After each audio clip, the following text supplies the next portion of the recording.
سے پہلے نظر ڈالتے ہیں اب تک کی بلٹ۔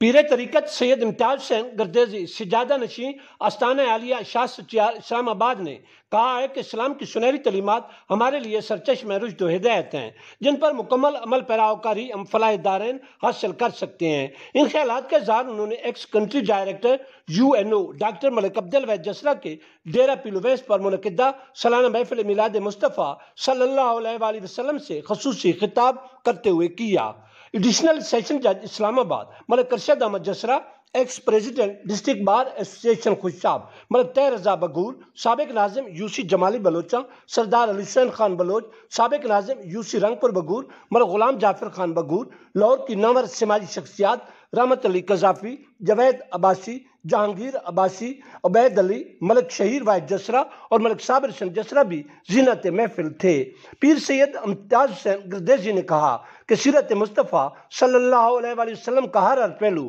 ہمارے لیے مینار نور ہے۔ انہوں نے کہا کہ صحابہ کرام رضوان اللہ تعالی اجمعین نے اسوہ کامل صلی اللہ علیہ وآلہ وسلم پر مکمل عمل پیرا ہو کر دین متین کی ترویج کے لیے گراں قدر خدمات سر انجام دیں، جو کہ تاریخ اسلام کا روشن باب ہیں۔ پیر سید امتیاز حسین شاہ گردیزی نے کہا کہ محترم ڈاکٹر ملک عبدالوحید جسرا بہت خوش قسمت ہیں، جنہوں نے ایسی نورانی، وجدانی، روحانی اور عرفانی محفل پاک کا انعقاد کیا۔ اس موقع پر معروف نعت خواں حافظ یاسر گولوی اور ان کے ساتھیوں نے سرور کائنات فخر موجودات سید حضرت محمد مصطفیٰ احمد مجتبی صلی اللہ علیہ وآلہ وسلم کے حضور گلہ عقیدت بھی پیش کیے۔ آخر پر ڈاکٹر ملک عبدالوحید جسرا کے والد محترم اور ان کے خاندان کے دیگر افراد کی روح کے ایصال ثواب کے لیے دعا بھی مانگی گئی اور شرکائے محفل میں لنگر بھی تقسیم کیا گیا۔